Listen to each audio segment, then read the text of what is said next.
Tenemos dos documentos que llegaron a la cuenta. Uno es del director ejecutivo CONAF, con el que responde, que le envió a la comisión relativo a las fiscalizaciones que se efectuaron en Cardona por Paico.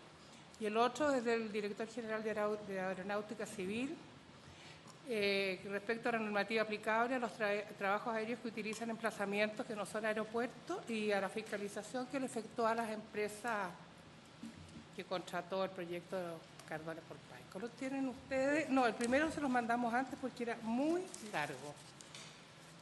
Y ahora tenemos varios invitados, ¿cierto? Fiscal Nacional, Consejo de Defensa del Estado, ahí está la lista, la Superintendencia del Medio Ambiente y el abogado Lorenzo Soto. No sé, pero empecemos por eso. ¿Lo llamamos juntos? ¿Todos juntos? No sé. ¿Ustedes dicen? ¿Sí?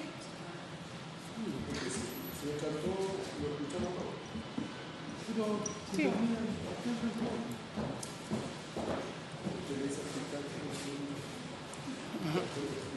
La superintendencia yo no sé qué de ahí. Enrique, que es quien viene de la biblioteca, ¿Sí? Normalmente tuvo un problema hoy día Bueno, con el ya, sonido. perfecto, ya. Y después le vino el espectáculo. Y después le vino el espectáculo de tango el día del pasado. ¿Qué? Pero el espectáculo de tango Lovers. Ah, sí, sí. Ya, ok.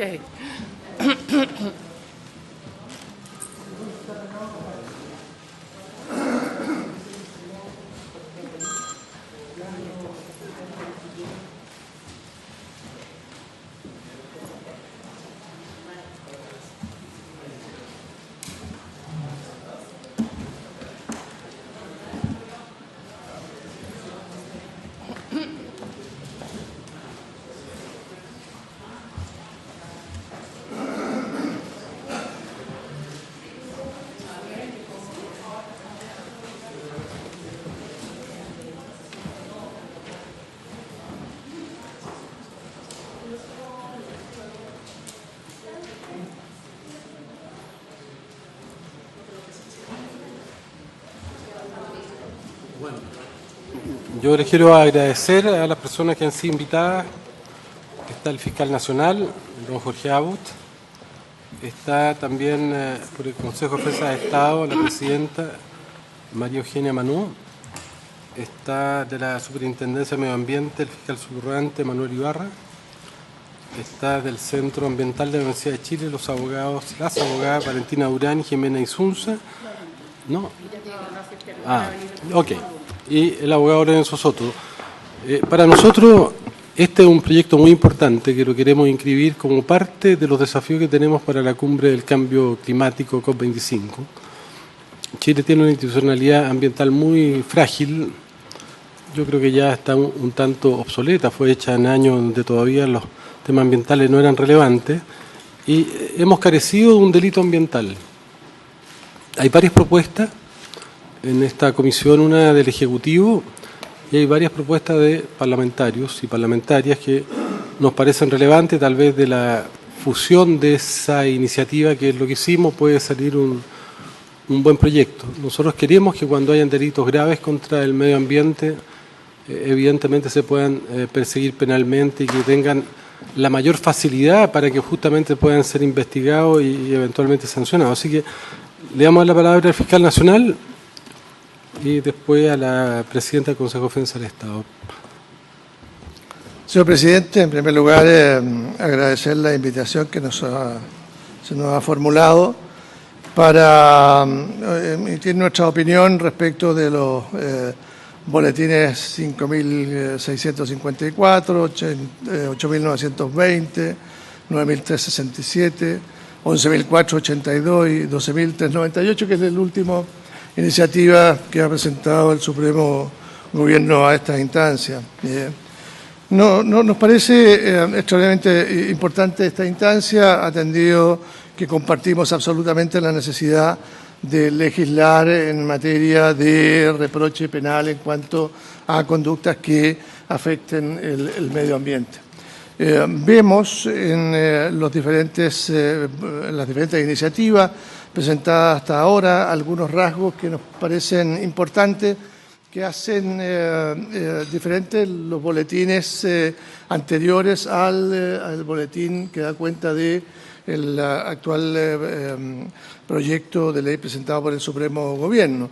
En los boletines anteriores de iniciativa parlamentaria ya se establecen fundamentalmente delitos dolosos en materia del medio ambiente, como también culposos y delitos de peligro, situación que cambia en el último proyecto, donde en definitiva solo se castigan las conductas, ¿no es cierto?, ya dolosas, lo que nos parece que no se aviene en definitiva con la necesidad de anticipar el reproche penal a aquellas conductas que ponen en peligro el medio ambiente. Es decir, no requiere el reproche penal que se haya materializado una conducta que haya afectado elementos, digamos, que integran el medio ambiente para, digamos, que exista un reproche penal, y en consecuencia vemos con mucho interés que puedan establecerse delitos de peligro en esta materia, particularmente por los efectos que supone las acciones cuando estas ya se han materializado, se han concretado. Muchas veces, ¿no es cierto?, ya no hay vuelta atrás, no es posible reconstruir la situación ya que han afectado esas conductas. La experiencia histórica reciente así nos lo demuestra. Por otro lado, también estos proyectos de ley de iniciativa parlamentaria tienen en común un elemento que para el Ministerio Público es trascendental y que es el que quisiéramos particularmente destacar, señor presidente. Dice relación que en todos ellos, en todos los boletines anteriores, estos delitos eran delitos de acción penal pública. Es decir, cualquier persona podía, afectada, digamos, por un delito, podía iniciar o pedir o hacer la denuncia respectiva para iniciar, digamos, la investigación y la persecución penal, y el Ministerio Público podía actuar de oficio. Situación que cambia en el boletín que da cuenta del último proyecto de ley presentado por el Supremo Gobierno, en que se entrega la titularidad de la acción penal al Servicio del Medio Ambiente, quien podrá ejercer la acción penal una vez que se haya dictado sentencia por el Tribunal Ambiental y esta sentencia se encuentre ejecutoriada. Ahí nace o nacería la posibilidad o la potestad para que esta autoridad administrativa tome la decisión de presentar o no una denuncia o una querella criminal. Nos preocupa que, siendo un delito que afecta el interés público, el interés de todas las personas, en definitiva, quede radicada, digamos, en un funcionario de la Administración el ejercicio de la acción penal. Y nos preocupa también, señor presidente, que de algún modo, de un tiempo a esta parte, hay una tendencia sostenida a restarle atribuciones al Ministerio Público en lo que dice relación con la persecución penal de ciertos delitos que afectan o que pueden afectar a sectores de la población más empoderados. Y encontramos esto ya en materia de colusión. Ya tuvimos la oportunidad de discutirlo, ya cuando se discutió en la creación del delito, digamos, de colusión. Otro tanto nos ha pasado con los delitos tributarios, donde hemos visto, digamos, que se ha ejercido en forma bastante arbitraria la acción penal, sin entender mucho la razón por la cual se toma la decisión de iniciar la acción penal o no por los servicios. Otro tanto ocurre en materia electoral, en materia aduanera. Pensamos que hay una afectación y un debilitamiento a las facultades del Ministerio Público. Por otro lado, en el anteproyecto del Código Procesal Penal, y aprovechando que está nuestra distinguida colega, la presidenta del Consejo de Defensa del Estado, se excluyen en el anteproyecto a los querellantes institucionales. parte importante de las fortalezas que tiene el Ministerio Público en la persecución de la corrupción, en la persecución de aquellos delitos en los cuales está involucrado el interés, ¿no es cierto?, pecuniario del Estado. Ya, pues bien, es el acompañamiento de instituciones como ya el Consejo de Defensa del Estado. Y sin duda, digamos, su falta de participación nos puede afectar gravemente en lo que dice relación con ya, la litigación, particularmente cuando en estos casos se litiga con contrapartes que tienen una capacidad para proveerse servicios de defensa con bastantes recursos. Entonces, vemos que de materializarse en esta materia también, que el Ministerio Público queda al margen de poder ejercer la acción penal frente a los delitos de carácter ambiental, estamos afectando seriamente la igualdad, además, ante la ley. Estamos entregando a funcionarios de la Administración una potestad que naturalmente le corresponde al Ministerio Público de acuerdo a la Constitución. Si bien es cierto, en forma reciente el Tribunal Constitucional no ha acogido un requerimiento de inaplicabilidad que presentamos en relación al artículo 162 del Código Tributario, y ha establecido que a través de la ley es posible limitar las acciones y las potestades del Ministerio Público, nos parece que en esta materia particularmente sensible para la ciudadanía, como lo hemos visto en casos, ¿no es cierto?, recientes, la privación del ejercicio de la acción penal nos parece particularmente grave.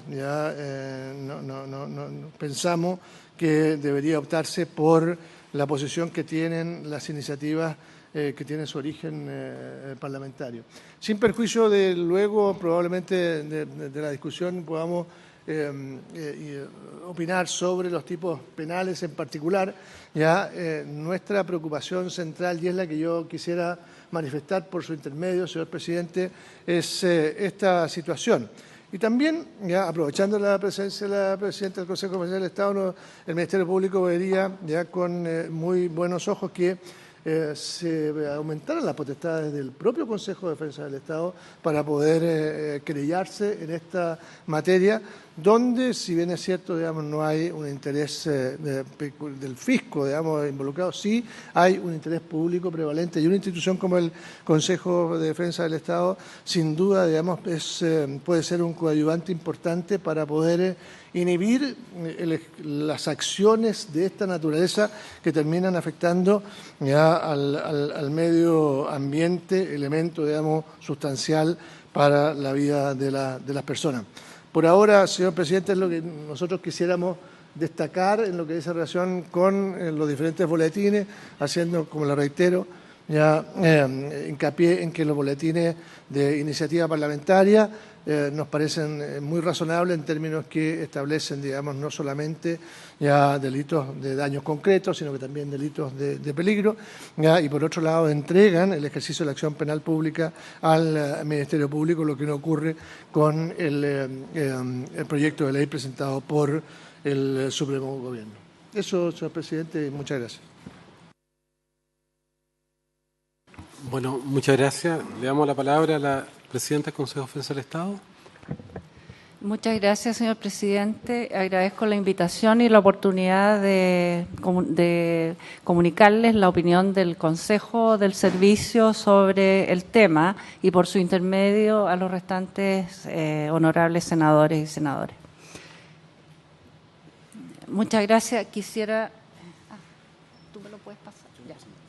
Bueno, en primer lugar quisiera plantear que agradezco al fiscal nacional su referencia y su reconocimiento a la labor del Consejo de Defensa del Estado, y desde luego que el Consejo de Defensa del Estado naturalmente aceptaría una labor como la que se ha señalado, porque hasta ahora ha tenido también bastante participación en delitos que guardan relación con el medio ambiente, de aquellos que están tipificados en el Código Penal, como los problemas con las aguas y otro tipo también de amenazas al medio ambiente.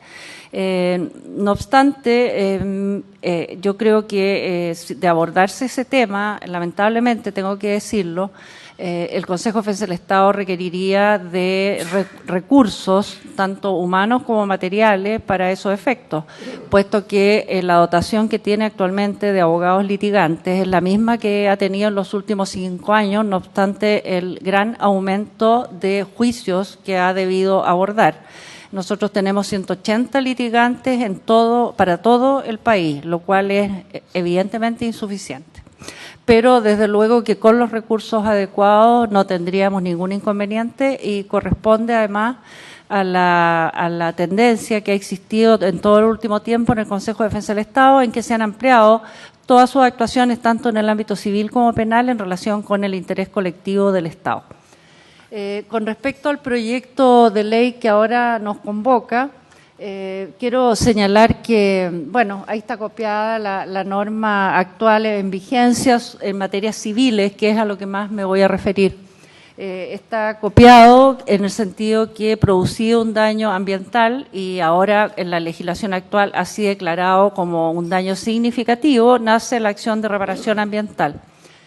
El Consejo de Defensa del Estado es titular de la acción de reparación de medio ambiente y además ahora actúa, antiguamente lo hacía ante los tribunales ordinarios y desde la ley 20.600 me parece que era, me lo sacan. Sí.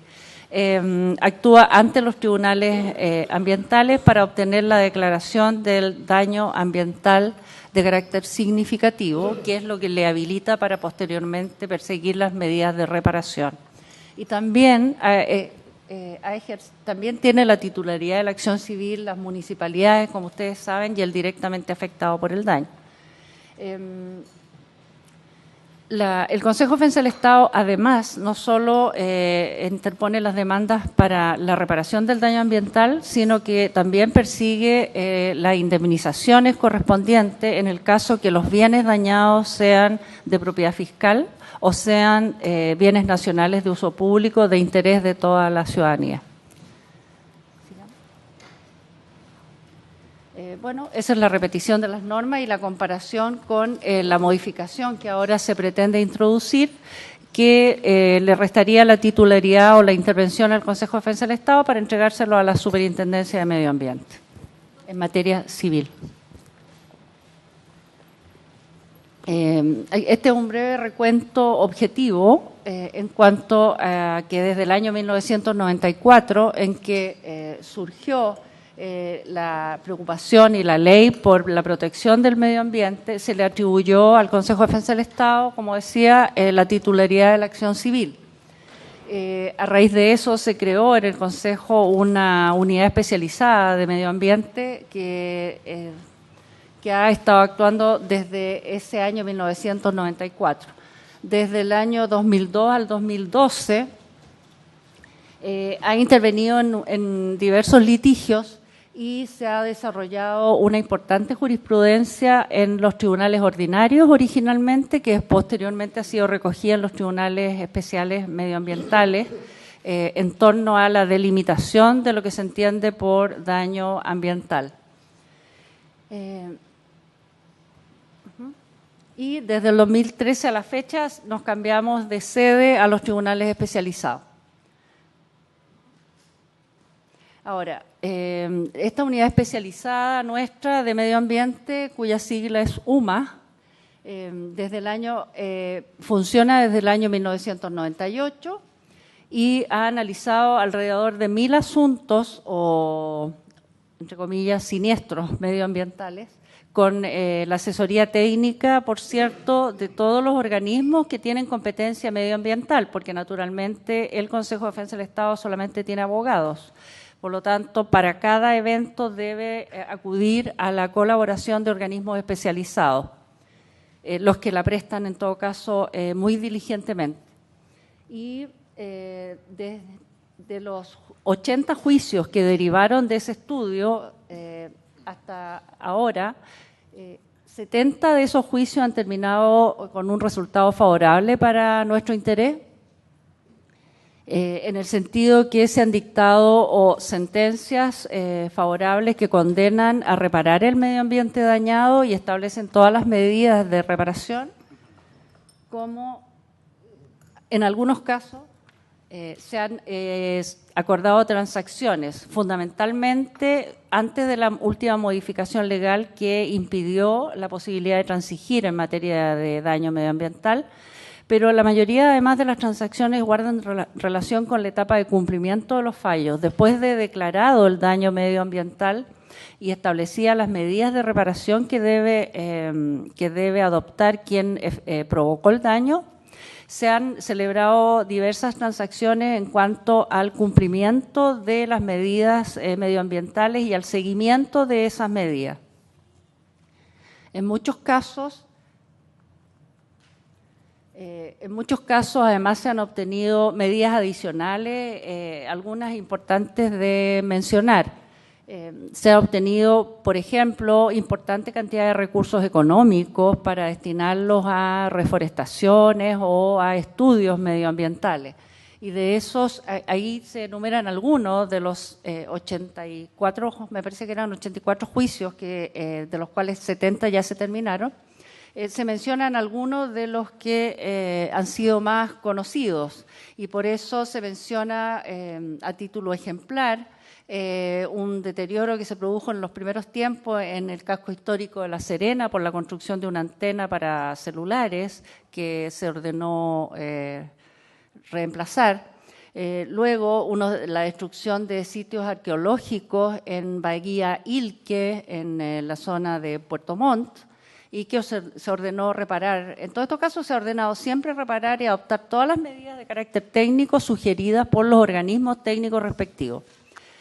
También se menciona un caso en que se persiguió a la Municipalidad de Antofagasta por haber destruido una casa de huéspedes que era monumento histórico y se ordenó reconstruirla, lo que se hizo.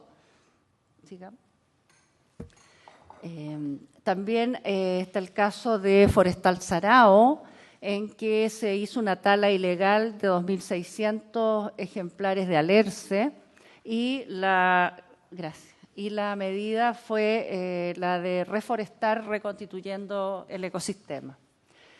Bueno, hay un caso con molibdenos y metales, hay varios casos con compañías mineras.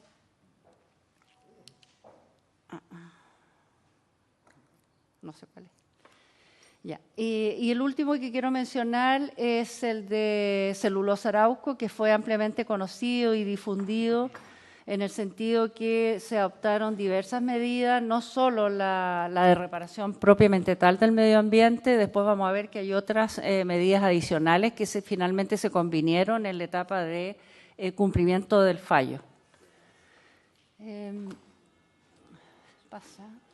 Son casos de otros ejemplos que van a quedar acá a disposición de la honorable comisión. Y en el caso, quería destacar que en el caso de Celulosa Arauco se acordó realizar un estudio sobre el estado del humedal.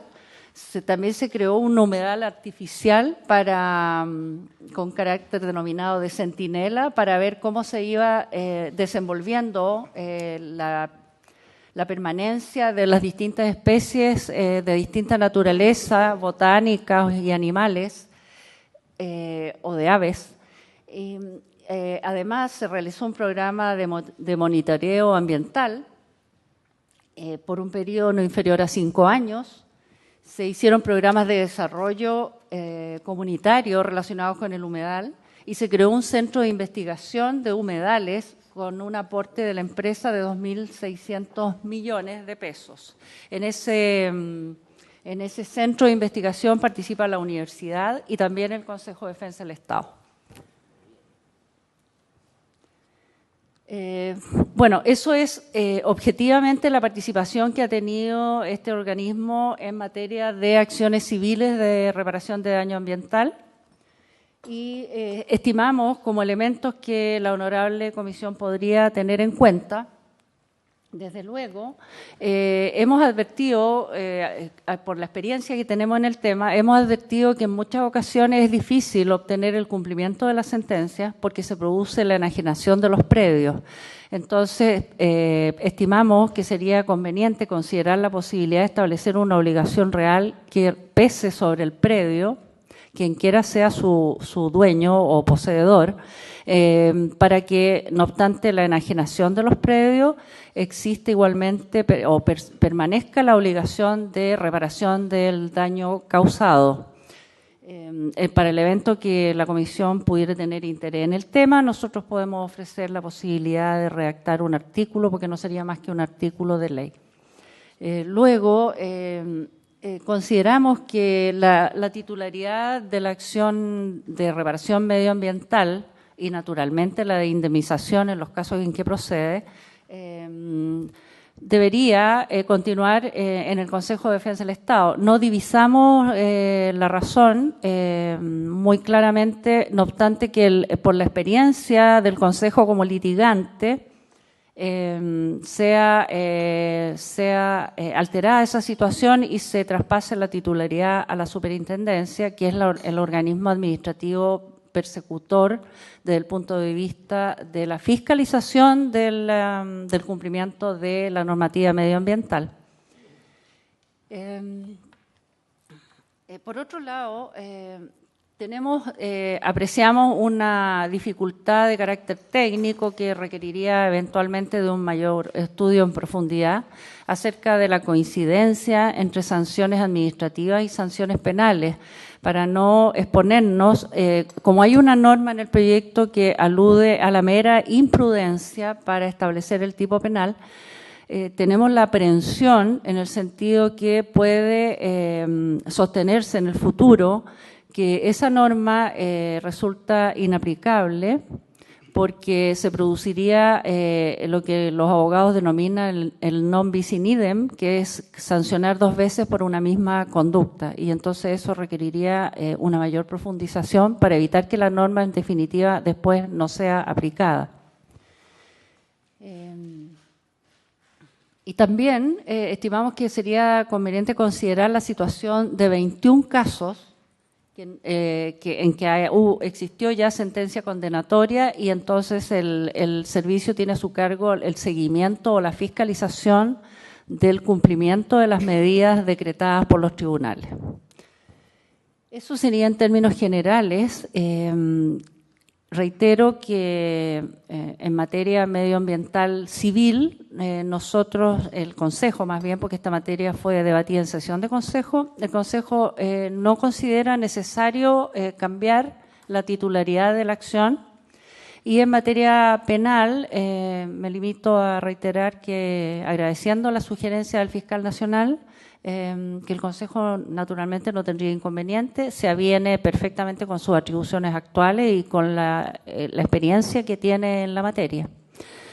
Eso sería, sin perjuicio que más adelante, señor presidente, si lo estima necesario alguna precisión o complementación, naturalmente estoy a disposición. Muchísimas gracias. Bueno, muchas gracias. Yo le pediría de todas maneras que nos hiciera llegar una propuesta sobre la obligación que pese sobre el predio en la eventualidad que haya traspaso de propiedad. Eso nos parece muy interesante. Sí, con su venia, señor presidente. Bueno, la presidenta del Consejo de Defensa del Estado ha sido muy aplicada, cosa que me viene persiguiendo desde la universidad. Y a mí no hice mención a algunos casos en particular, donde ha sido el propio Estado y agentes del Estado ya los que han sido responsables de la contaminación. Y en consecuencia que exista otro funcionario del Estado que tenga en su mano la potestad punitiva del Estado central, digamos, de la administración central, o de empresas, digamos, ¿no es cierto?, del Estado, nos parece, digamos, que es un contrasentido y un peligro que puede derivar en la falta del reproche que tienen este tipo de conducta. En nuestra experiencia, por ejemplo, la contaminación por parte de ENAP en el puerto de San Vicente, ya que derivó finalmente en que llegáramos a una suspensión condicional del procedimiento, pero con una inversión muy cuantiosa por parte de ENAP en el puerto de San Vicente. Otro tanto, lo que es relación con empresas privadas, como el caso de Bocamina, ya de la empresa Entel, ya, Enel, ya que contaminó, digamos, la bahía de la zona, ya, y tuvo que indemnizar, digamos, a los pescadores también a través de la suspensión condicional previa formalización de los responsables. Otro tanto es un juicio que vamos a iniciar dentro de poco en Punta Arenas a raíz de una contaminación de aguas marítimas ya por parte de un buque denominado Amadeus, luego de haberse resuelto por el Tribunal Constitucional la constitucionalidad de la norma que establece la contaminación de las aguas marinas. Allí tenemos claros ejemplos donde podemos demostrar que se requiere de un órgano autónomo del Estado para que lleve adelante el ejercicio, ¿no es cierto?, de la acción penal, y de ahí nuestra preocupación en esta materia. Gracias, señor presidente. Muchas gracias. Le damos la palabra al superintendente subrogante de Medio Ambiente.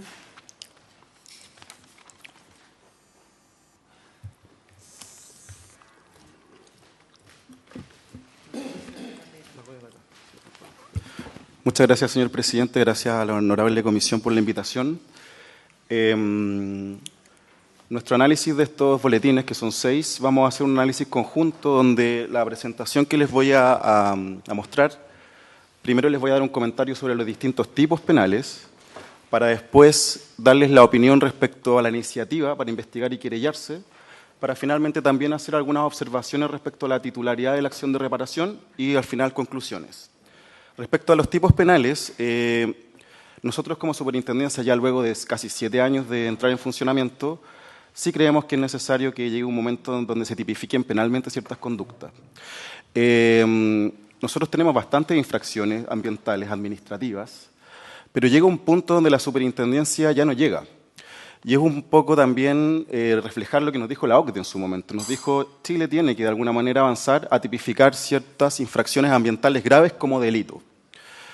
En ese sentido, voy a hablar de cómo estos boletines abordan esta situación y cuál, a la luz de la superintendencia, es más recomendable.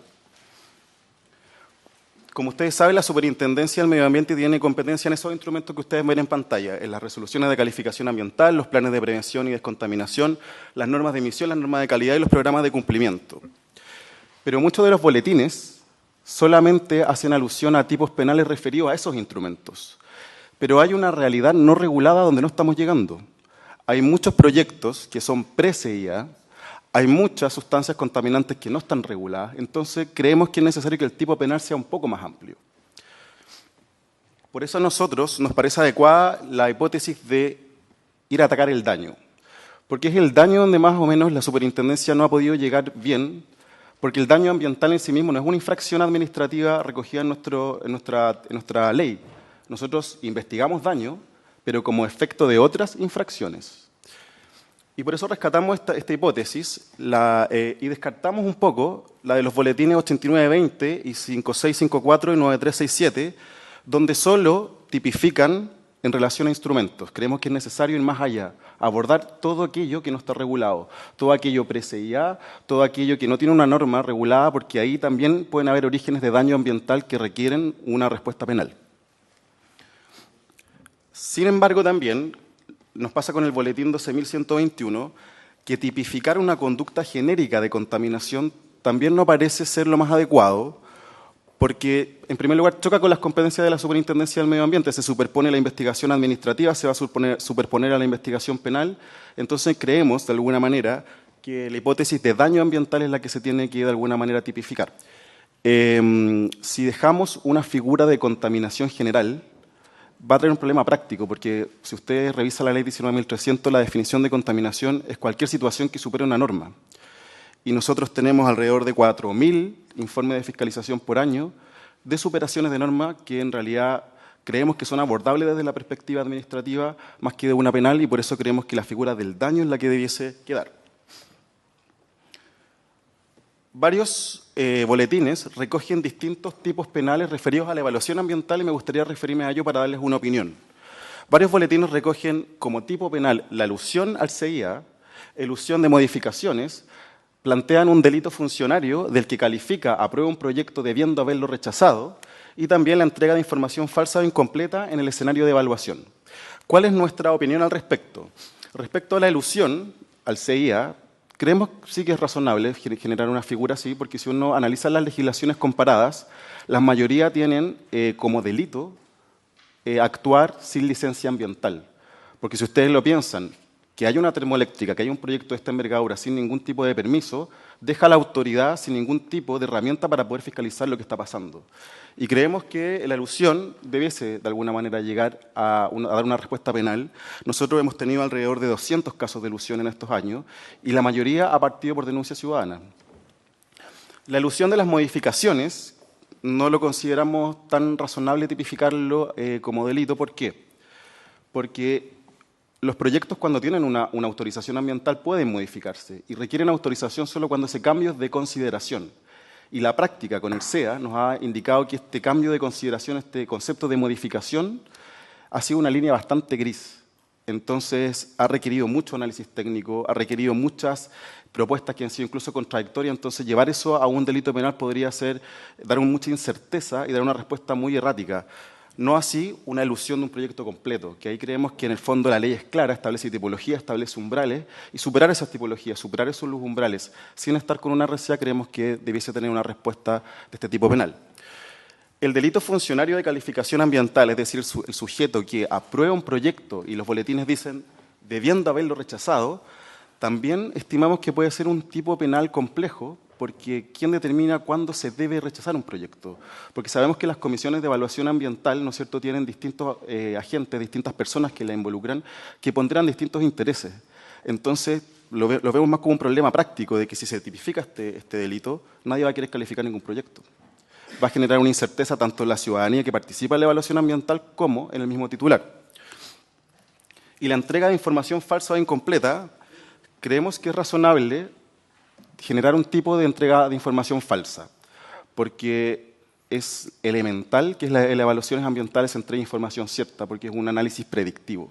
Si se le entrega información falsa a la autoridad, después nosotros tenemos que fiscalizar con un instrumento que tiene información incorrecta. No así, creemos que no es tan razonable tipificar la entrega de información incompleta, porque la evaluación ambiental es en esencia predictiva. Entonces, si yo entrego una información el día de hoy, ya mañana van a haber nuevos datos. Entonces, siempre va a ser una información que en esencia se va a ir completando. No así la entrega de la información falsa, que ahí es una actitud de un titular que está queriendo burlar el sistema. El último boletín del presidente de la República crea estos tipos penales referidos a la fiscalización ambiental, que a nosotros nos parece interesantes porque abordan una problemática concreta que hemos tenido en este tiempo. Primer tipo penal que aborda este boletín es la entrega de información falsa e incompleta, pero en la fiscalización ambiental. Creemos que es una figura razonable de tipificar, porque cuando nos entregan información falsa en una fiscalización, lamentablemente esa fiscalización va a llegar a malos resultados porque no nos permite llegar a la conclusión de la investigación siendo correcta. Aquí sí tiene sentido tipificar la entrega de información incompleta, porque no estamos en un escenario de evaluación ambiental, estamos en un escenario de fiscalización donde ya se le están pidiendo datos concretos, y si el sujeto no los entrega de manera completa es porque está queriendo ocultar algo derechamente. El tipo de oponerse a las actividades de fiscalización es un tipo bastante interesante que a nosotros como superintendencia la verdad es que nos parece como una buena iniciativa tipificarlo. ¿Por qué?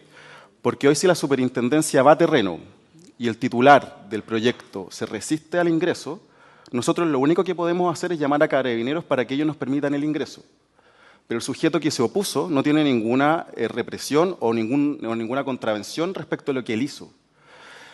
Y la verdad, presidente, que 1 hora, 2 horas, 3 horas que perdamos en ese tiempo son vitales para poder llegar a una investigación ambiental que tiene que tener resultados inmediatos. En muchos casos tomar un muestreo en un momento preciso puede resolver el caso. Entonces hoy nos enfrentamos a la situación, y nos ha pasado, que tenemos titulares que no nos abren la puerta, llega el carabinero horas después, pero perdimos todas esas horas. Y el sujeto que se opuso no tiene ningún resultado, ninguna pena por eso. Y planteamos una sugerencia, porque tenemos un problema hoy. que es tipificar el incumplimiento de las sanciones no pecuniarias firmes. Nosotros, como ustedes saben, no solamente pasamos multas, sino que también tenemos sanciones no pecuniarias como las clausuras. Y las clausuras son sanciones que van en casos donde determinamos que el proyecto no convive con la comunidad ni con el medio ambiente, entonces son casos graves. Y nos ha pasado, hoy nos pasa, con un plantel de cerdos en la comuna de Coihueco, que le aplicamos la sanción de clausura definitiva porque está sin permiso actuando, que está aprobada por el tribunal y el plantel no quiere cerrar. Y nosotros, por ley, no podemos recurrir al auxilio de la fuerza pública en sede de sanción, no podemos recurrir al intendente, como lo puede hacer, por ejemplo, el ASIS, y no hay ninguna forma de obligarlo a cerrar. Entonces, nos queda un problema, porque la verdad es que ahora los titulares que reciban esta sanción de clausura definitiva, que no quieran cumplirlo, el Estado no tiene cómo de alguna manera obligarlos por la fuerza, sino que provocar una emergencia sanitaria. Otra observación que queremos hacer presente es que este proyecto, de la manera que salga, que se concrete, vamos a tener que ser capaces de compatibilizarlos con los tipos que actualmente están vigentes, que están en pantalla. Y principalmente con los que creó la ley de pesca, el 136 y el 139, y ver también cómo convive con el 291 del Código Penal, porque hay que hacer una coherencia respecto de las penas y respecto de la conducta, entonces va a haber que hacer ese análisis cruzado. Respecto para la iniciativa para investigar, como ya lo indicó el fiscal nacional, todos los boletines que ustedes nos hicieron estudiar establecen la acción penal pública. Y solo uno, que es el último, establece la necesidad de que el superintendente se querelle. Y esto tiene ambas alternativas, pro y contra, y yo se las quiero mencionar todas para que tengan los elementos en la mesa. Voy a partir con la acción penal pública. La fortaleza que tiene eso es que deja en la ciudadanía y en el Ministerio Público, quien es el encargado por la Constitución, el poder de investigar estos temas tan complejos. La querella radicada en la Superintendencia del Medio Ambiente, de alguna manera sí estimamos que de alguna manera puede dejar un sesgo de duda, porque es un órgano de la Administración del Estado que no tiene la independencia como, por ejemplo, tiene la Fiscalía Nacional Económica. El superintendente del medio ambiente igual va siendo nombrado por el gobierno que esté correspondiente al periodo, y dejar la acción penal pública de alguna manera le puede dar una mejor respuesta de Estado a la ciudadanía respecto a estos casos tan complejos, y es más coherente con, digamos, la atribución constitucional que tiene el Ministerio Público para investigarlo. Ahora, ¿cuál es el riesgo de esto? Que se generen investigaciones cruzadas. ¿Por qué? La superintendencia puede llevar una investigación sobre un tipo de daño ambiental y el Ministerio Público puede ir también paralelamente y podemos llegar a resultados disímiles. Entonces, de quedar la acción penal pública, creemos que es muy importante que haya una regla de coordinación entre ambas instituciones para que haya una respuesta del Estado coherente frente a estos problemas ambientales tan graves. ¿Por qué menciono esto? Porque la realidad es que han habido casos donde nosotros como Superintendencia del Medio Ambiente o otros organismos como la DGA han tenido que invalidar técnicamente informes, por ejemplo, de la Videma. Y resulta que la Videma dice A y después la Superintendencia, al hacer un análisis más acabado, dice no, hay que invalidar esa conclusión técnicamente, y entonces la ciudadanía se pregunta qué está pasando. Y por eso aquí es importante que si queda la acción penal pública es que exista esta coordinación entre las instituciones. La querella de la Superintendencia del Medio Ambiente, si quedara en nosotros radicada la querella, la gran fortaleza es que garantiza que, como nosotros nos querellamos solo cuando hay una sentencia de un tribunal ambiental que declare daño ambiental por sentencia firme, y recién ahí pasan los antecedentes al Ministerio Público, es que la investigación va a estar cerrada y va a ser más coherente. Pero ¿cuál es la desventaja? Es que la respuesta penal no es inmediata, va a tardar años quizás, y tiene este sesgo, ¿no es cierto?, que puede haber un sesgo político de que se quiera dar de que el superintendente tenga solo este poder. Como ustedes bien saben, el último boletín presidencial que exige que la acción penal sea intentada por la superintendencia cuando hay una sentencia que declare el daño ambiental, también tiene sus pros y sus contras. El pro de esperar a la sentencia del tribunal es que nos garantiza que haya reparación ambiental. Porque desde la mirada ambiental, y ahí lo digo solo desde la mirada ambiental del tema, a nosotros nos parece muy bueno que hayan delitos ambientales, pero el punto es que, ¿qué pasa con el daño ambiental? ¿Quién lo repara? O sea, desde la mirada ambiental a nosotros nos importa que el daño ambiental alguien lo repare, más que en el fondo hay una sanción para el sujeto que lo provoca, que es importante, pero el medio ambiente tiene que ser reparado. en la propuesta de esperar la sentencia del Tribunal Ambiental, ¿qué va a hacer el sujeto que provoca el daño? No va a presentar un plan de reparación para evitarse la acción del Consejo y para evitarse después la acción penal. Entonces va a obligarlo de alguna manera a reparar el medio ambiente dañado. Pero tenemos el problema de que esperar esa sentencia pueden ser, como lo dije anteriormente, 1, 2, 3, hasta 4, incluso 5 años, sacamos el cálculo que se demoran los tribunales en dictar esta sentencia. Entonces también una respuesta penal después de 5 años a un problema parece no adecuado. Destacar también que creemos y lo vemos como con una buena mirada el hecho de que se modifique la ley de responsabilidad penal de las personas jurídicas para que se agreguen los delitos ambientales, porque eso va a obligar a los titulares a establecer modelos de prevención en sus empresas. Porque aquí los que cometen este tipo de delitos son personas jurídicas principalmente. Y a nosotros como superintendencia nos interesa que ellos internalicen la responsabilidad ambiental, que establezcan por ley este compliance frente a estas situaciones ambientales y que reparen finalmente.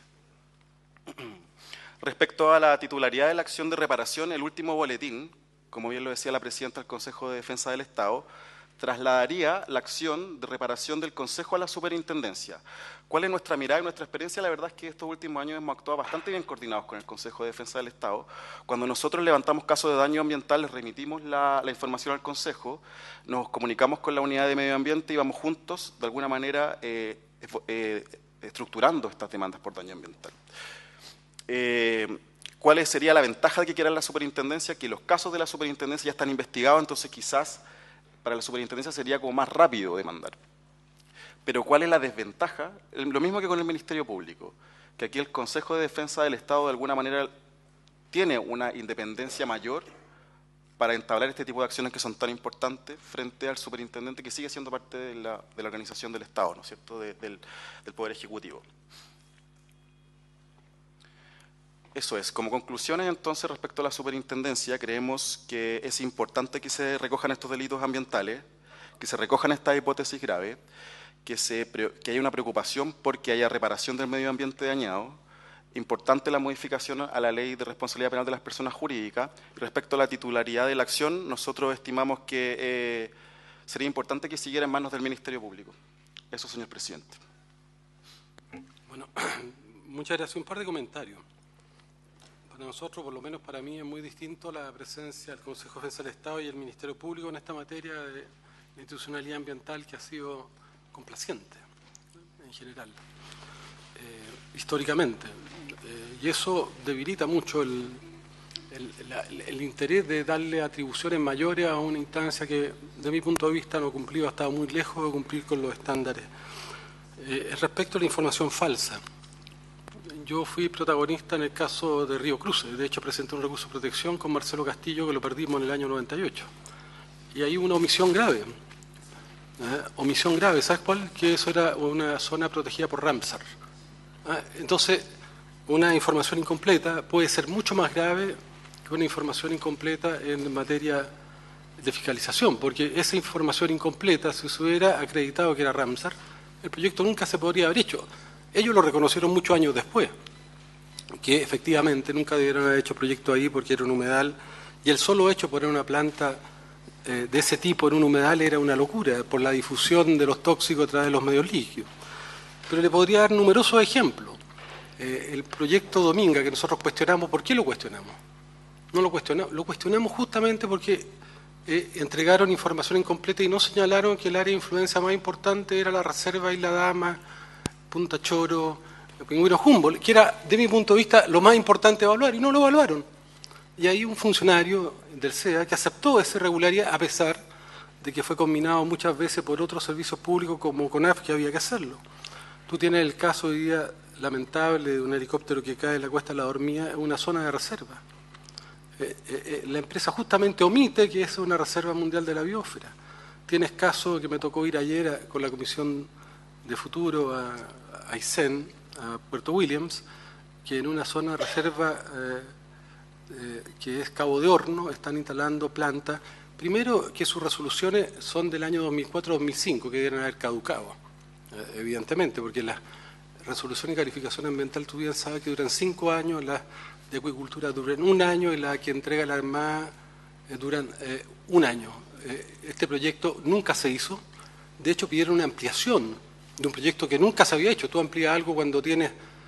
Y además se permite que se haga vía declaraciones, que es un fast track. Entonces, ¿a qué quiero ir? Evidentemente yo considero que el boletín que presentó el Ejecutivo es nuevamente un instrumento de bajo estándar. Si las cosas funcionaran, no tendríamos zonas de sacrificio, no tendríamos los dramas que tiene Coronel, que tiene Puchuncaví, que tiene Quintero, si la legislación existiera, ¿te das cuenta? Y fuera, nosotros tuvimos una fuerte discusión en el año 2008, cuando se hizo la última reforma, presentamos 1000 indicaciones y las perdimos todas porque hubo un acuerdo del gobierno de turno con la UDI en ese momento. Entonces, a nosotros nos parece muy importante avanzar y de todas maneras, a mí me parece que tiene que haber acción pública, tiene que haber titularidad yo estoy de acuerdo en incorporar al Consejo de Defensa del Estado, me parece muy pertinente, pero fundamentalmente la garantía para mí es que la tenga el Ministerio Público, porque si no, nunca va a haber acción penal, nunca. Con los requisitos que se están poniendo sería algo casi imposible. Podría haber por una razón cosmética alguna vez, pero entonces necesitamos una institucionalidad. ¿Por qué? Porque hoy día la institucionalidad ambiental de este país no son ustedes, es los tribunales de justicia.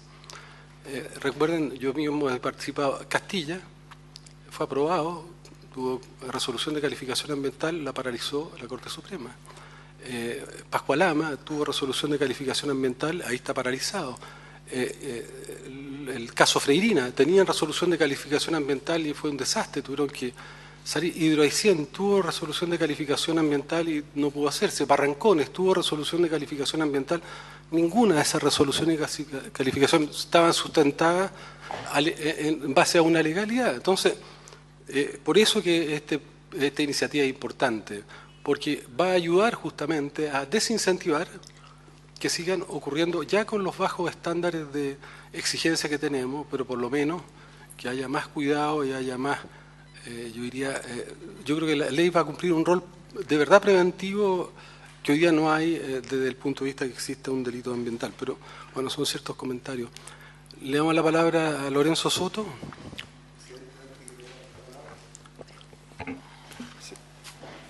Primero saludar a nuestras visitas y agradecer la disposición, pero yo quiero sumar a lo que usted dice, que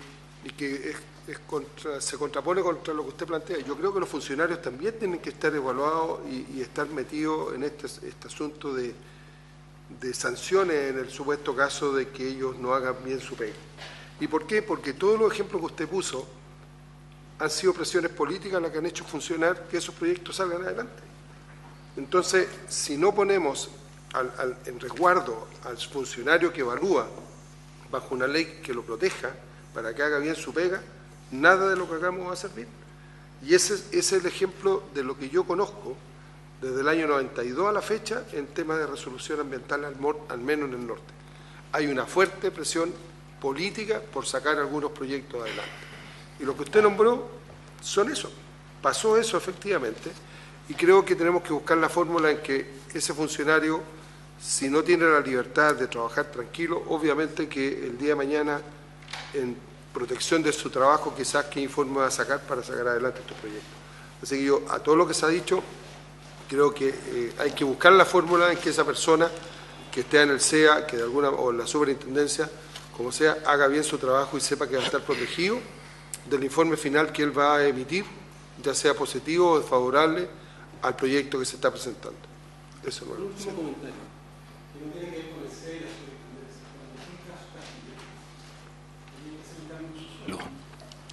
Y a nosotros nos llegó el informe, porque actuamos legalmente, y el informe de cambio de uso suelo venía todavía con los membretes del municipio, ni siquiera le sacaron los membretes del municipio, se equivocaron, se les pasó colado una a la hoja que, o sea, el mismo municipio le hizo a la empresa el cambio de uso suelo, que fue uno de los argumentos, además, entre otros. Entonces, eso no puede seguir ocurriendo, y eso ocurre.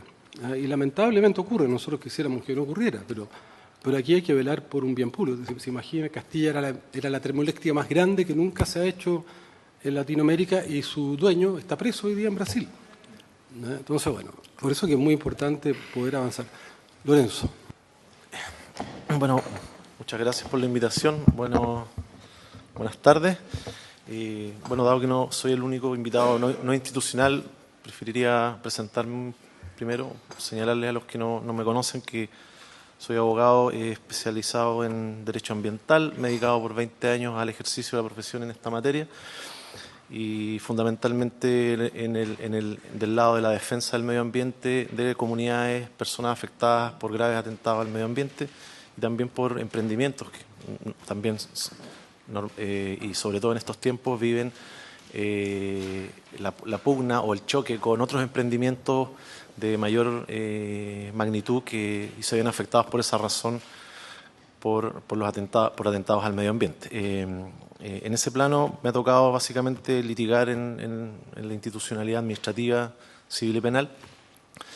Y desde luego la litigación penal ambiental es una de las áreas más complejas, más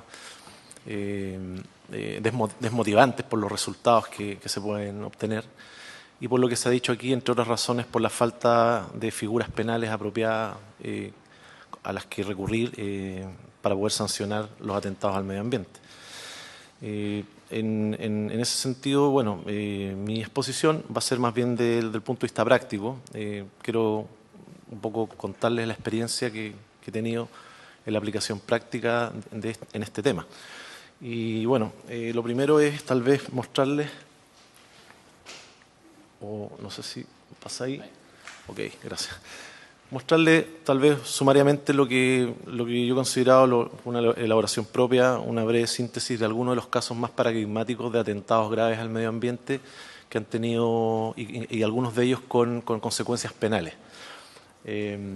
Bueno, se habló de Celco Valdivia, ¿cierto? La destrucción del ecosistema de Río Cruce, donde se llegó a una etapa de formalización de los ejecutivos de Celco y donde se recurrió a la aplicación del 136 de la Ley de Pesca, que sabemos que es una figura muy, muy acotada, con penas muy, muy bajas, en ningún caso penas corporales y multas que en esa época eran de mínima cuantía. El tema se resolvió por la vía civil, ¿cierto? Bueno, un caso en el que me tocó, en ese caso también fui abogado querellante en esas causas, en la primera, y en la segunda también interpuse querellas criminales. En la segunda, que también involucró a Celco, la planta de Licancel en el río Mataquito, fui abogado querellante y obtuvimos condena penal. Creo que debe ser tal vez el único caso, no sé si alguien me ayuda acá, pero que tiene una condena penal, en este caso en un procedimiento abreviado, en donde se le condenó a digamos, una pena de multa. Y la verdad es que incluso tuvimos la dificultad posterior de que pretendimos ejercer la acción civil, pero los efectos del daño desaparecieron para después hacer efectiva la responsabilidad en la empresa, por lo tanto ni siquiera no evaluamos siquiera la posibilidad de demandar civilmente. Y la pena penal no tuvo más efecto que la condena a un par de ejecutivos, como mencioné. Codelco el Teniente, el caso del derrame de relaves por el estero Alhué, el Ministerio decidió no perseverar, hoy hay una condena por daño ambiental. Quiero reparar en que esa condena por daño ambiental, que es partió esto en el año 2006, todavía no se encuentra firme, está con sentencia firme y ejecutoriada y en proceso de cumplimiento. Es uno de los casos en que lleva, no sé, más de 10 años tratando de dictarse sentencia en materia civil ambiental. Imagínense, adelantando la conversación, lo que pasaría si se aprobara la propuesta del Ejecutivo de solo condicionar como requisito de procesabilidad el ejercicio de la acción penal ambiental después de que esté firme ejecutoriada la acción civil ambiental. Hoy día, ciertamente que las causas por daño ambiental no duran 10 años, pero sí están durando 2, 3 o más años, dependiendo de las instancias a las que se pueda recurrir. Bueno, otro caso en el que me tocó participar directamente, en el caso de la contaminación de Endesa, hoy día en él, por la termoeléctrica Bocamina. Me referiré a un par de cosas luego a ello, pero bueno, suspensión condicional del procedimiento, reciente condena por daño ambiental hace un par de meses atrás solamente. El caso Alerce también se mencionó. Fíjense en lo irrisorio de la sanción a las que se llegó, más de 10 años de investigación, 21 días de prisión, 541 días de pena remitida. Nada. Bueno, el tema de Quintero en Puchuncaví, donde los tres grandes actores o generadores de emisiones, por eso los pongo, son en un porcentaje muy significativo, ENAP, Codelco, Gener, han tenido diversas, no sé ya a esta altura cuántas acciones civiles, penales, de todo tipo, y ya perdí el hilo de en qué va. A mí me tocó particularmente intervenir en una hace algunos años atrás, donde se estableció que, por ejemplo, Codelco evacuaba clandestinamente por la noche riles a la bahía de Quintero y fue sorprendida y denunciada por propios operarios y, bueno, llegó a un acuerdo reparatorio con los pescadores de la zona. Quisiera, no sé si me ayudas con Codelco Andina. ¿Por qué lo menciono? No hay acciones civiles o penales, que yo conozca al menos, pero sé y me consta que la actividad hace destrucción industrial de glaciares en el marco de sus autorizaciones y lo ha hecho desde que este proyecto fue aprobado, por ahí por los años 90, removiendo millones de toneladas de glaciares como parte de la faena minera. Codelco indica que está evaluando, no sé en qué estado estará, la posibilidad de modificar su proyecto, pero bueno, derechamente ahí uno puede plantearse si acaso esa situación no constituiría un grave atentado al medio ambiente que debiera ser sancionado penalmente. Hoy día, como no lo es, obviamente que es una conducta impune. Minera Maricunga Kinross, muchos tal vez la conocen, desecación de napas freáticas, destrucción de 70 hectáreas de humedales, un sitio Ramsar, condena por daño ambiental. Clausura de los pozos por la SMA. Minera Caserones, bueno, también derrames de relaves mineros en la tercera región, querellas en curso sin formalizaciones. El senador de la región debe conocer algunos de estos casos. Creo que la minería en la tercera región creo que está muy al debe en el estándar de cumplimiento por estas acciones y estas situaciones que han sido conocidas públicamente y que están con esos antecedentes. Bueno, la minera Candelaria recientemente con un escándalo de proporciones que involucró un parlamentario y con acusaciones de corrupción en las que se habría negociado la acción por daño ambiental por parte del municipio a cambio de unas compensaciones millonarias para el municipio, donde no hay investigación, donde todo quedó en nada. Quiero decirles que además ahí hay un problema jurídico importante, dado que se dedujo acción por daño ambiental por uno de los actores, conforme a la ley, la acción de uno excluye a la intervención del resto y por lo tanto nadie más podría iniciar la acción por daño ambiental, salvo en calidad de tercero en una acción en curso, pero en este caso digamos que se mató la acción por daño ambiental en el marco de esa negociación. Pascualama, tal vez pública y nacional, internacionalmente conocido, también me tocó intervenir como abogado y bueno, ahí la verdad es que tuvimos que recurrir a la famosa acción de protección ambiental que antiguamente se usó mucho y para obtener el efecto de la paralización, que se consiguió y con posterioridad, bueno, clausura definitiva hasta el día de hoy, confirmada por el Tribunal Ambiental, daño ambiental irreparable, daño ambiental sobre vegas y bofedales Alto Andino. BHP Billiton lo menciono porque es una faena minera muy grande con varios emprendimientos en el país que ha destruido dos grandes ecosistemas importantes en sus dos faenas, en Cerro Colorado y en Escondida, Salar de Punta Negra, Pampa Lagunilla. En ninguna de ellas se ha llegado a sancionar ni civil ni penalmente el daño causado. Son ecosistemas que están prácticamente destruidos por el uso intensivo de agua dulce que genera esta faena minera, y en el caso de Cerro Colorado que conozco, al menos también la acción por daño ambiental fue negociada con comunidades indígenas locales y se compensó con dinero, así, sin que se reparara nada. Yo quisiera ahí, a continuación de este pequeño, bueno, eso no tiene ninguna sistematización, hay muchos casos que pueden haber quedado fuera, pero Pampa Camarones con daño ambiental irreparable, ENAP, se dijo acá también, San Vicente, con un resultado penal, suspensión condicional me parece también, del procedimiento. ¿Qué pasa? ¿Por qué la respuesta penal que tenemos hoy día no llega a una condena? Bueno, obviamente que existen deficiencias importantes en la configuración de tipos penales. No hay un delito ambiental general que englobe al resto, pero ¿qué es lo que tiene que hacer la Fiscalía? La Fiscalía tiene que torcerle la nariz a la ley penal y tratar de buscar una figura que se acomode a las situaciones que se producen desde el punto de vista ambiental. Y así se recurre a figuras como, en el caso de bosques o especies vegetales, tal vez un delito de incendio, tal vez un delito de pesca ilegal o de caza furtiva.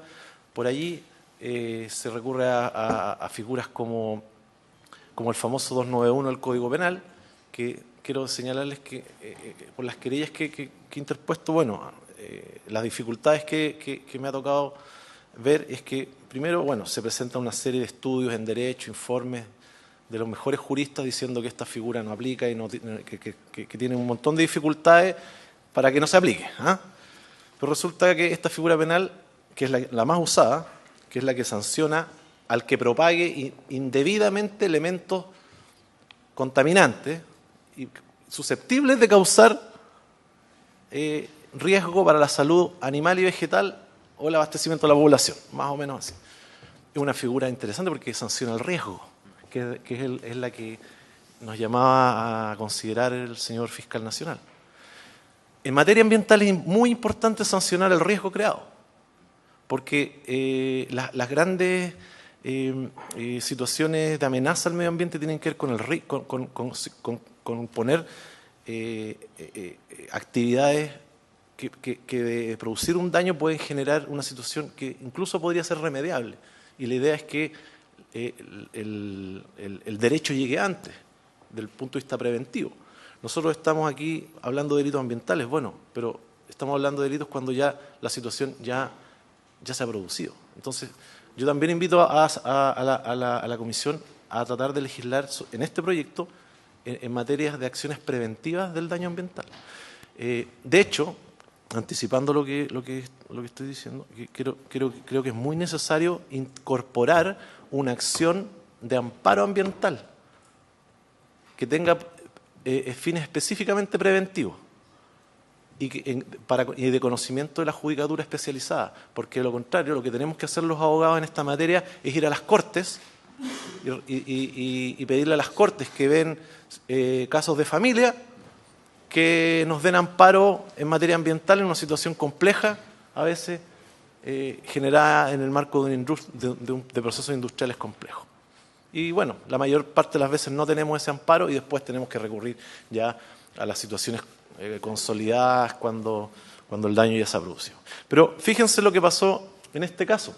En este caso, la fiscal que investigó esto durante, ya no recuerdo, son 5, 6, 7 años, dijo en su acta de formalización textual: se detectó contaminación con metales pesados que superan lo permitido.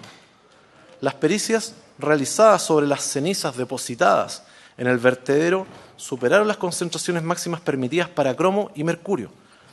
Las cenizas depositadas en el vertedero de la planta de la central termoeléctrica constituyen residuos tóxicos extrínsecos, poniendo en riesgo la salud de la población.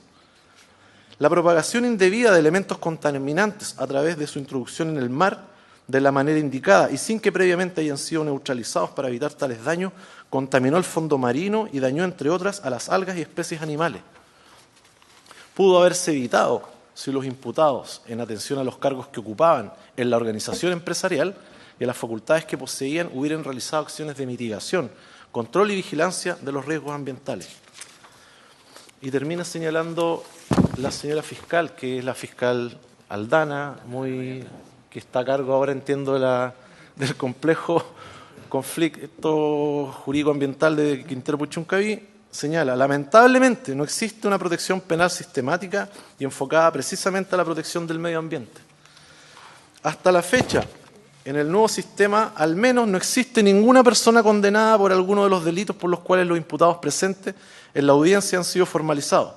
Y eso que el artículo 291 del Código Penal ya tiene una data de casi 30 años.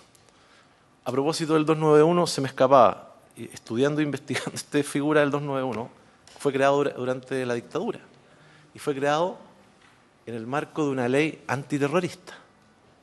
O sea, el objeto central que tuvo la creación del 291 fue sancionar atentados terroristas que consistieran, por ejemplo, en el envenenamiento de los cursos de agua que abastecían la población.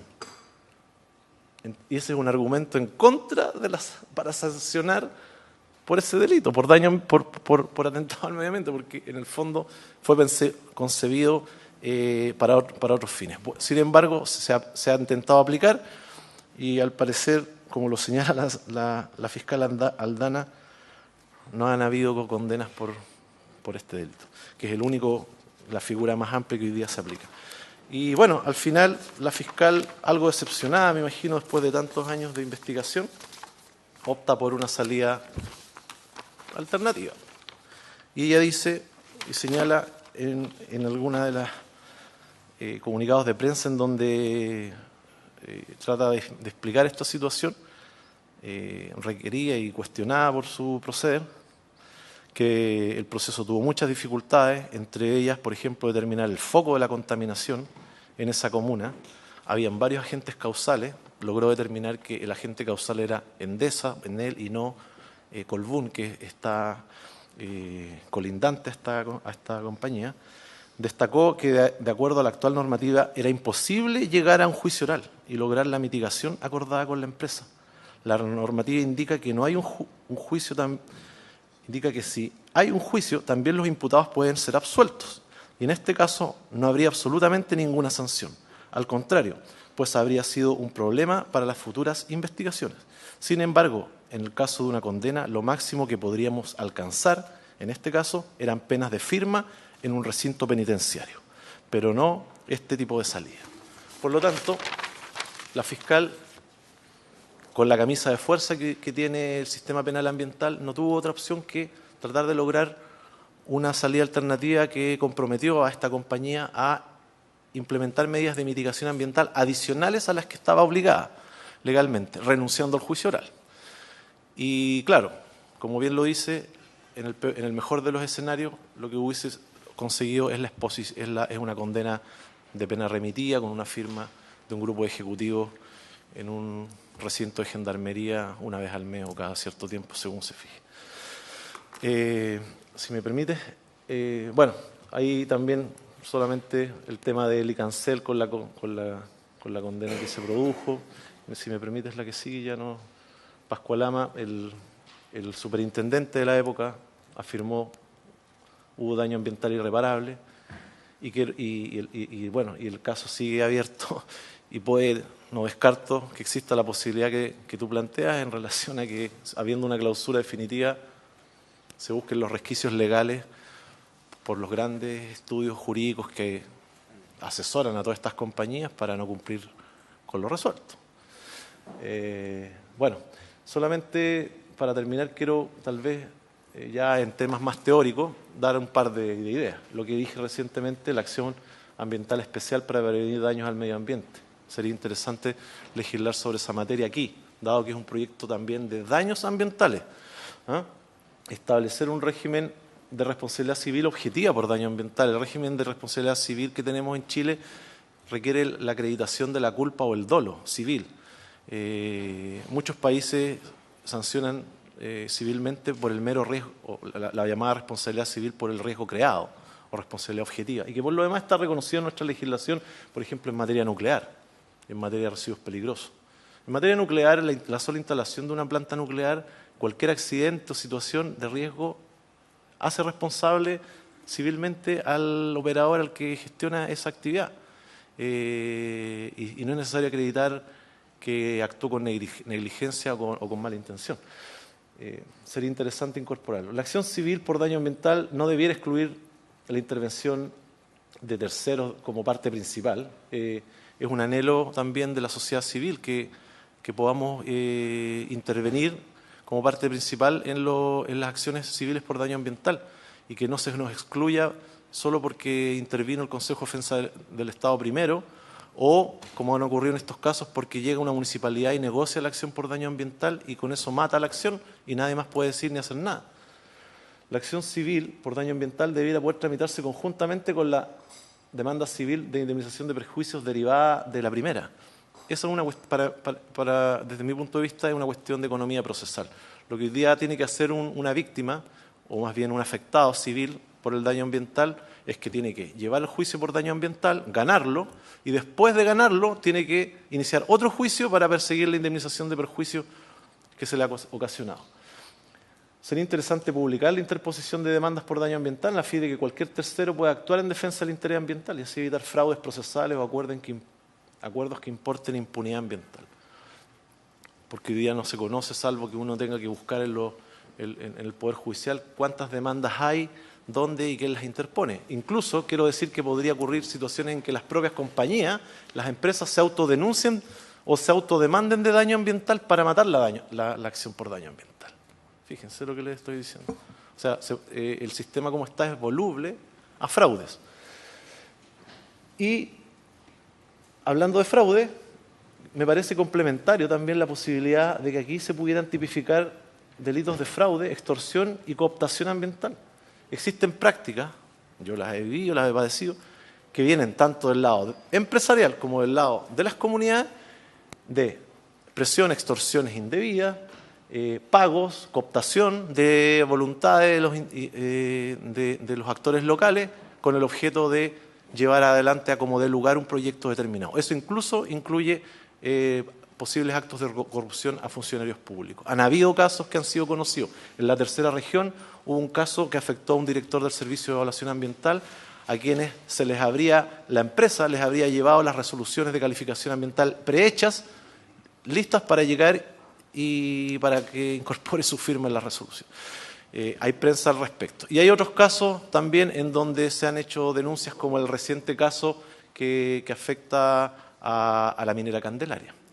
En general creo que ese tipo de prácticas, que son muy habituales por los intereses en juego, donde los intereses en juego son de cientos de millones de dólares, entonces exponen tanto a un simple funcionario público que gana un sueldo de un ciudadano de a pie, como a los titulares de proyectos que tienen la obligación y los incentivos para que a como dé lugar su proyecto se apruebe, y también a las comunidades que se ven incentivadas para que a cambio de dinero se permita una actividad o se tolere el daño ambiental provocado. Me parece que podría ser una situación que bien se podría regular en este proyecto de ley. No sé si me queda una, solamente en relación a un par de propuestas específicas. Votar en contra, por cierto, la exclusividad de la tutelidad de la acción penal atribuida a la SMA. Me parece que estoy de acuerdo con lo que se ha dicho y eso resolvería gran parte del problema del proyecto.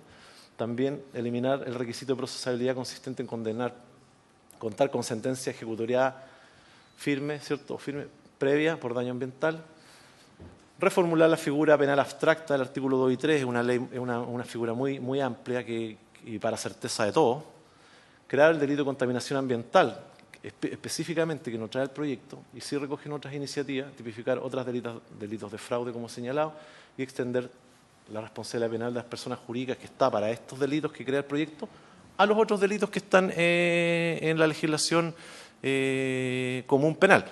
Quiero señalar, por último, que si se resuelven estas distorsiones que tiene el proyecto, legislar relativamente rápido sería algo importante en esta materia, porque podemos estar 10 años más dándonos vueltas sobre las figuras que se requieren o que no se requieren. Pero si estamos de acuerdo tal vez en dos cosas, en que las víctimas puedan querellarse, las municipalidades tal vez u otros actores en los lugares en que se produce el daño puedan querellarse, y no se tenga que condicionar a que para iniciar acciones penales haya que esperar una condena de 4, 5, 6 años que se produzca en sede civil.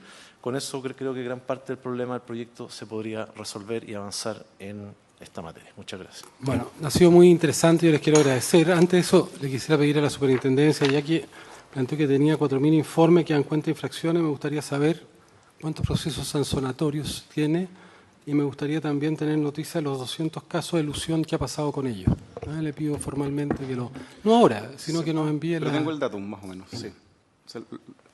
Tenemos alrededor de, el número exacto, 788 procedimientos sancionatorios, porque muchas de las infracciones que se levantan en estos informes de fiscalización también terminan en corrección temprana. Y respecto de los casos de elusión, nosotros tenemos dos vías que han sido las que hemos usado. La principal es requerir el ingreso para que se regularice, que es lo que nos importa a todos, y también va después con un sancionatorio, y que eso termina en una sanción que es principalmente multa, y cuando el sujeto no se quiere regularizar, por lo general ahí va una sanción pecuniaria que va más allá de clausura, como el caso del plantel de cerdos que les mencioné. Bueno, estamos abiertos, señor fiscal, señora presidenta de la Consejo General del Estado, a que nos puedan enviar opiniones, porque esto va a seguir un rato. Nos interesa mucho la opinión de ustedes, porque finalmente es la dimensión de la práctica concreta y real de estos procesos, así que muy abierto a poder recibir todas las sugerencias, opiniones respecto a los temas de hoy día u otros temas. Jimena, y después vamos. Gracias, presidente. Saludar a los invitados. Hemos estado revisando este proyecto antes de que se presentara el proyecto del Ejecutivo. Ya habíamos comenzado con la discusión respecto del tema de delito ambiental y daño ambiental. Y creo que hoy día hay algunas coincidencias, sobre todo en esta instancia, pero lo habíamos observado anteriormente.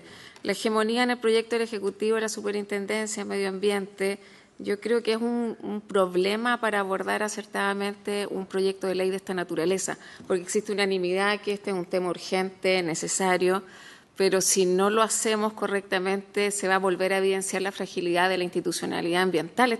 Si logramos tipificar bien el delito, por eso creo que el tema de la conceptualización y ahí los aportes que pueden hacer me parece que son interesantes, o sea, que hasta dónde vamos a entender por daño ambiental, cuáles son los indicadores, el tema de la reparación también, reparamos como reparamos, porque a veces también rayan lo absurdo también algunas medidas que se proponen. Y a mi juicio, la Superintendencia de Medio Ambiente tiene su ámbito es el administrativo.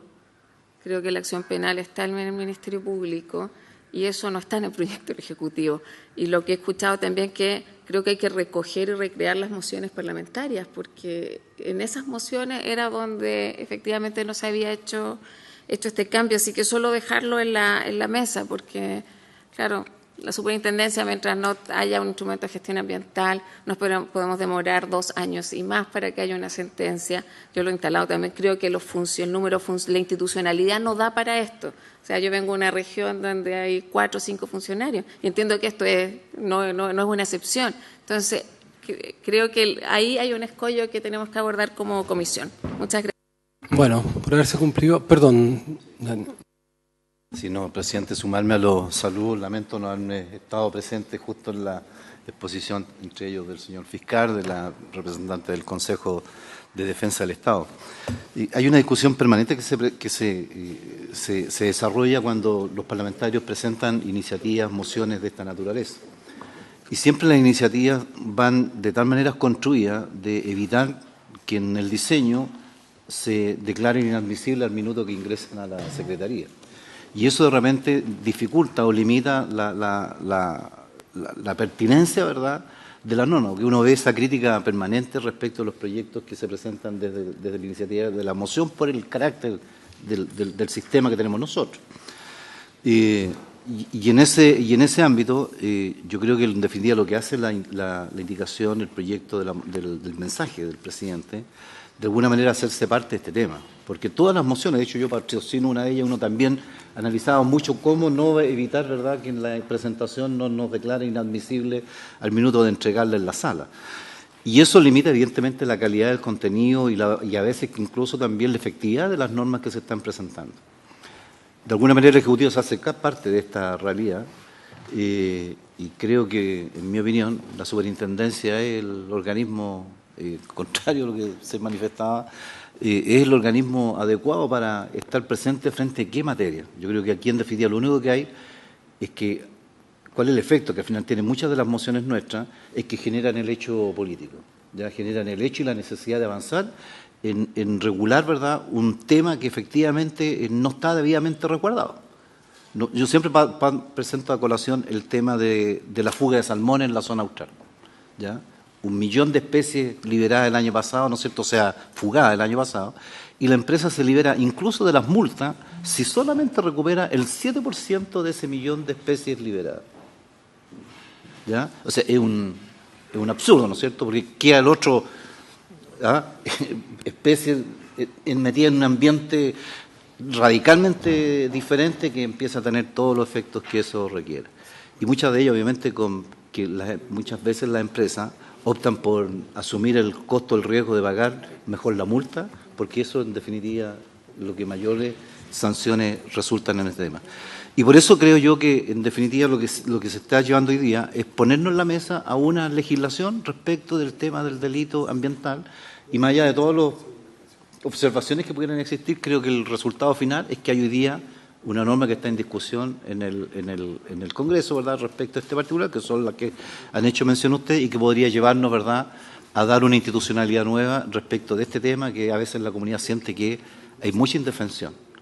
El abogado Soto expresaba también, y lo hemos visto muchas veces nosotros también, que a veces hay mucho ruido en las demandas, en las denuncias, y de la noche a la mañana aparecen sendos acuerdos, ¿verdad?, entre los afectados y las comunidades, o entre los titulares y las comunidades, con sendos acuerdos reparatorios, negociaciones económicas, recursos de por medio, ¿no es cierto?, regalías que uno no entiende. O sea, bueno, ¿qué pasó con toda la queja? Y aquí en muchas comisiones, yo estoy desde la Cámara de Diputados, en la Comisión de Medio Ambiente, pero decenas de organizaciones y de comunidades manifestando sus reclamos frente a determinados proyectos. Y a poco andar, desaparecen las instituciones, desaparece el reclamo, desaparece todo, y nos encontramos con que llegaron a un acuerdo, ¿no es cierto?, donde entregaron un par de granjerías a alguien por acá, pagó otra plata por debajo, por de no sé quién, ¿no es cierto?, y terminan, ¿verdad?, resueltos los problemas. Creo que ahí sí que efectivamente hay que avanzar en una legislación que no hagamos parte de esta realidad. Creo que nuestra legislación ambiental ya tocó techo en materia de su aplicación, que tenemos que pasar a una etapa nueva, distinta. Hoy día son otras las normas después de la dictación de la ley, ¿verdad?, hace tantos años atrás. Y tenemos que ponernos a torno a esa realidad. Y estos son, en realidad, y curiosamente, muchas veces encontramos, fíjese, en la misma iniciativa, enormes dificultades para la tramitación. Aquí tenemos 2 normas que están demorándose por un siglo de tramitación. El nuevo Servicio Nacional Forestal y el Servicio de Áreas Silvestres Protegidas. Una enorme cantidad. Y yo veo más que nada a veces intenciones premeditadas de dilatar la tramitación de proyectos en vez de avanzar, porque de repente alguien llega a una negociación con un gremio, con un sindicato, ¿no es cierto?, y se siente comprometido políticamente y se para una institucionalidad que está más allá de quienes hoy día eventualmente pueden estar en el área operativa. Así que le agradezco, presidente, por su intermedio, obviamente, a los expositores, lo ilustrativo de este tema, y lo que me queda más claro, ¿no es cierto?, que al final es que tenemos que avanzar en cómo construir una legislación adecuada respecto de los delitos ambientales. Bueno, se levanta la sesión y se le agradece mucho su participación y opinión.